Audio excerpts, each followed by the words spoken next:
What up, Fight World? It's your boy Ego, and I'm back with some more boxing. Now, I had to make a video about this, and new media putting the hurting on you boys. And new media is making a lot of people, I've noticed, people that you don't always necessarily expect to tell the truth. It's making a lot of people tell the truth. Now, in regards to Canelo-GGG, it's a fight that real boxing fans, we all want it. No matter if you like Triple G, if you like Canelo, if you like both, you just love the sport of boxing. Most people want it. ESPN's First Take did a segment talking about this particular fight, and they ripped Canelo and Oscar De La Hoya and Golden Boy in particular. Link in the description in case you missed it and didn't get to see it. Now, I don't always agree with Max Kellerman. He works for HBO and he works for ESPN. So those two networks in particular, I've seen an agenda. You know what I mean? They have certain fighters that they heavily promote, the Triple G's and Chocolatitos, and sometimes they don't really call it fair. But with this particular thing, I'm going to talk about what he said, him and Stephen A. Smith, and they were going in. When you see an M, that means it's Max speaking. The S, obviously, Stephen A. Smith speaking. So on this episode, again, link in the description, Max said, I feel bad for Canelo because Canelo is not the ducking type, but he's also deferring to his team, to his promoter, saying that the fight's not worth the money yet because he doesn't want to throw his promoter under the bus. He's taking bullets from the fans saying you're ducking Triple G, when I believe the truth is Golden Boy, the promoter, is for the time being ducking Triple G because they know there's a good chance their guy can lose the fight. So they want to milk a pay-per-view, which they did this year, referring to the Liam Smith fight. And they want to do one more in Cinco de Mayo weekend next year and postpone Triple G to the fall of 2017, which better late than never, but there's really no good reason from a fan's perspective or a fan's point of view why we have to wait past May for that fight. I mean, he's already nailed it with that. I mean, the two teams met up in December of 2015, right? And they said, hey, you fight a mandatory or a voluntary instead of fighting your mandatory, and we'll do the same, and then we'll meet up in September of this year. But that's not what we got. As you guys know, in September of this year, we got Canelo versus Liam Smith, which I heard did horrible pay-per-view numbers, right? And Amir Khan got knocked out by Canelo, Dominique Wade got knocked out by Triple G, and they were supposed to link up after. So I agree with Max Kellerman, who's saying, from the fans' point of view, why do we have to wait past May? You know what I mean? Why can't this be something to look forward to in the summer of 2017? Why are we waiting until the fall? It was already supposed to happen this year, and it's not. Then Stephen A. Smith said, Canelo doesn't want to throw Oscar De La Hoya under the bus. You certainly don't want to do that, but I will.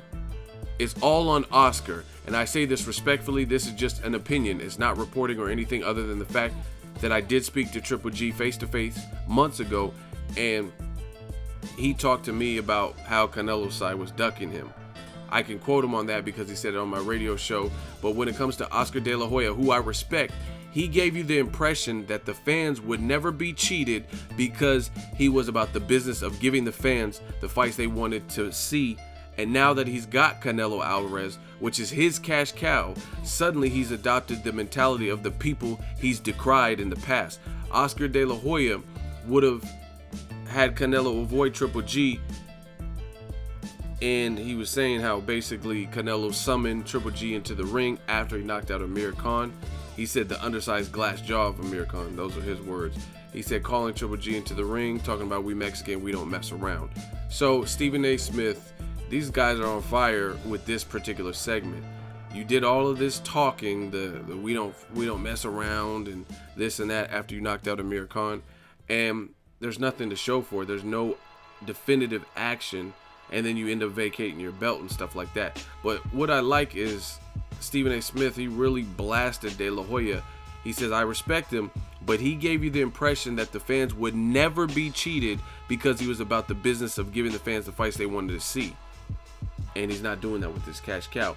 And what he's referring to is circa Mayweather-Pacquiao, around that time, he had a fight the week after Mayweather-Pacquiao. He said, oh yeah, fans are underwhelmed and we got a superstar in Canelo. He's fighting Kirkland in Texas. This is going to be a big event and it's not going to be underwhelming. You're going to get your money's worth. It's the best versus the best. That's what we're all about. Floyd and Pacquiao, they wanted to wait, and and wait until the guys are in the prime. But here at Golden Boy, it's the best versus the best. He even went as far as to write a Dear Floyd letter where he blasted Floyd and said, there's a lot of top stars like Canelo and Triple G, when they're the new faces, stay retired, Floyd, and stuff like that. You can't do all of that and then give us Canelo Liam Smith, which is why he's been heavily criticized. And it's interesting. You didn't really see this before, where high profile names and industry analysts and experts and commentators, boxers and trainers, and they're all saying the same thing about Canelo versus Triple G. Then Max Kellerman said, then details came out, it's for next November, meaning November 2017. That's the offer when it's made. That's not a serious thing. Negotiations take place between now and then. Bottom line is Triple G wanted this fight for a long time. Canelo, I think he's bothered by the fact that the fans say he's ducking. Because believe me, listen to anyone who doesn't know boxing, Canelo ain't the ducking type. But he doesn't want to take the risk against Triple G, a man who most consider to be the baddest man on the planet. So he says he doesn't think it's Canelo. He thinks Canelo is bothered by reading those comments and the ducker and stuff, and he will fight Triple G. Then Stephen A. Smith says, number one, Oscar De La Hoya right now looks like a flaming hypocrite because he used to talk about promoters doing exactly what he's doing right now by prohibiting Canelo from having this fight. And the second part is this: not only are you doing that, but guess what? If Canelo loses to Triple G, how is it going to compromise Canelo's money? Canelo's still going to come back and still be a beast. And I agree with that too. I think, let's say Triple G's the favorite. Let's say he's the undefeated guy. Canelo has a loss, arguably 2 losses. I thought he should have lost to Erislandy Lara. But even if Canelo were to lose, I would give him more credit in a loss for fighting him. You know what I mean? Try your best to make it competitive, and people wouldn't be on his back. You know what I mean? Look at how many people have lost. Leo Santa Cruz. When Leo Santa Cruz didn't fight Guillermo Rigondeaux, people were on his line, and they're like, oh my gosh, he's making us so embarrassed and stuff. But they kind of swept it under the rug a little bit because he fought a tough, undefeated Carl Frampton. Even though he's moving up, Carl Frampton, he's tricky footwork, good fighter. And that kind of makes up for it just a little bit. Now, it doesn't excuse the fact that you ducked Rigondeaux, but the fact that you fought another good fighter in a competitive fight, some people maybe thought Leo Santa Cruz won, his stock doesn't drop tremendously. It only drops for him ducking Rigondeaux. And I think the same would apply for Canelo. If he fought win, lose, or draw to Canelo or to Triple G, people would just give him props. You know what I mean? Just like they're doing with Kell Brook. They'll be like, okay, I mean, he lost. He got his eye socket messed up, but he at least had the gall, the stones to jump up and try. And he made it interesting and a fun fight, where some people had him winning at the time of the stoppage. So Canelo would be in the same boat. And I agree with Stephen A. Smith. And I don't always usually agree with First Take, but I mean, they're dead on the money. Canelo's stock drops more by talking and saying we Mexican, put the gloves on and cut the bullshit, and I'm not a maricon, and whatever else he's saying, and then not seeing no action behind it, right? Canelo still can come back. I mean, he's in this whole, he doesn't have an undefeated record. Triple G has an undefeated record. Canelo doesn't. I don't even think Canelo should have a 1 by his record. I think he should have a 2 because he lost a lot of fight to me, right? And Robert Guerrero said he was in Mexico when that fight aired, and he said a lot of people in Mexico felt the same way. So I know it's not just me. You know what I'm saying? So the bottom line is, Canelo, there's no ode to protect. You know what I mean? Just fight Triple G. And I agree with them. They also said something, but I didn't actually write out the quote, but they said something like Canelo may be in a situation where he has to pull a De La Hoya or a Floyd Mayweather, where they had to buy themselves out of their contract or move on from that promoter who wasn't able to provide them with the type of exposure and or the fights that they wanted. And I think the same applies for this. Canelo's under an immense amount of pressure and heat, and it has been the case. Not only are you not fighting Golovkin, you're not fighting any top guys at 160. You're not fighting any of the top dogs at 54. You know what I mean? It's a lot of pressure. And I understand you entrust the team and your loyalty to the Reynosos and to De La Hoya. He brought you in the game in the States or whatever. But you have to be like, enough is enough, just like you did with Erislandy Lara, and fight this dude. It's like, it's not going to go away. It's like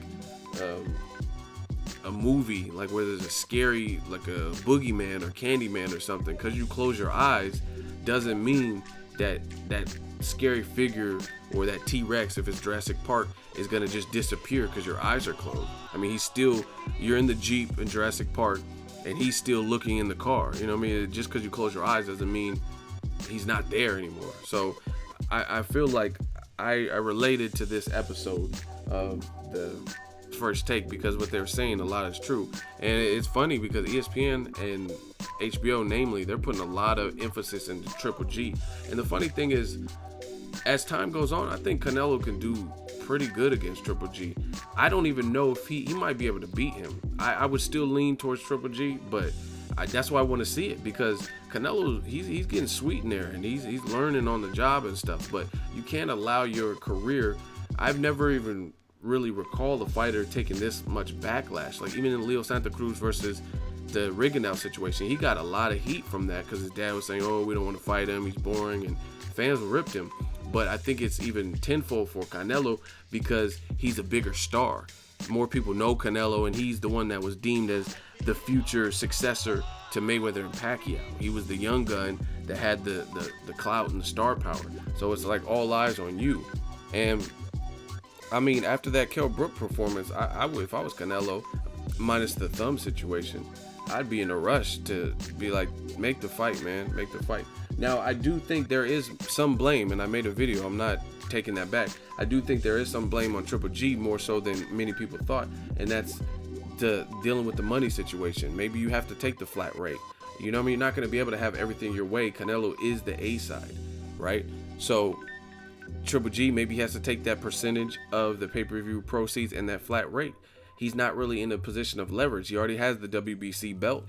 You know what I mean? Canelo is the A side. Sometimes you have to give up something. This, to me, taking the $10-12 million plus a portion of the pay-per-view proceed, that's better than him making the consolation to come down to 155. That is more of an outrageous offer because it's a middleweight title. Canelo clearly can make 160. You know what I mean? He looks like he had to kill himself to make the Liam Smith 154. So to me, that's more of a compensation, or like complication, or whatever you want to call it, for Triple G to have to, at age 34, drop another 5 pounds or whatever to make Canelo weight. So since that's not an issue anymore, maybe Triple G has to take the money. So I still believe that, but I think he's in between a rock and a hard place. He has to do something, and I'm not saying he has to leave Golden Boy, but you need to be pressing Golden Boy to provide you in your career what you need. If you're an actor and you have an agent, their job is to get you plugged in. You know what I mean? If there's a casting call, if there's auditions, if you have certain talents and they know a director and they're looking for someone for a part, that's their job. That's how they get paid. Their commission is to put you in positions. And then when you get that gig, you're going to be in the Fight Club Part 2, or you're going to be in this and that, or you're going to be a guest star on this TV show. Then they get their cut of the money. So that's what Canelo has to remember. You're the fighter. You're the product. Oscar De La Hoya needs you. You just signed your contract. He's not fighting anymore. So I understand entrusting the team and the matchmakers and stuff to handle it, but if you're getting this much backlash, it can't be a good thing, right? So maybe you have to take the bull by the horns and tell them exactly what you're looking for. Closed mouths don't get fed. And I mean, I would be pissed if I was Canelo. Every day I wake up, it's like the fans are getting at you like Cannon Briggs, like, let's go, champ. You don't want to fight Golovkin. You scared. You scared. You know what I mean? They're just going ballistic on Canelo. Just go to any of his social media pictures where it's a selfie or something. It's like Triple G, cherries, horse shit, poop emojis. You know what I mean? Just all kinds of stuff like that. So I really agree with the First Take. Canelo's team really has to do something. They placed the offer, and I get that, but I think they should be wanting to push for the fight. Again, there's no O there that they need to preserve or protect. And the thing that they really nailed was Oscar De La Hoya is really hypocritical what he's done about, oh, Floyd, leave boxing. You're all of what's wrong for boxing. And then you're giving us Canelo versus Liam Smith, which everybody knew the outcome. And there were no surprises when the fight. That's why I'm sure the pay-per-view numbers didn't do good, which is why they haven't been announced yet. You know what I mean? It's going on Thursday, and we haven't had no official announcements. Usually you can get a foreshadow or a good indication of a pulse of what the previous ratings did by like a Tuesday at the latest. Now we're not hearing none of that because it probably tanked and it probably flopped, so they're probably looking for what they can say. You know what I mean? So you can't say, oh, Floyd, usher him out of the game and say he was everything that was wrong with boxing, and you're giving us Canelo, Liam Smith. Everything on your undercard was a mismatch except for Gabe Rosado versus Willie Monroe. That was what people thought on paper was a competitive fight, but then it turned out to be a stinker and a real dull, slow pace.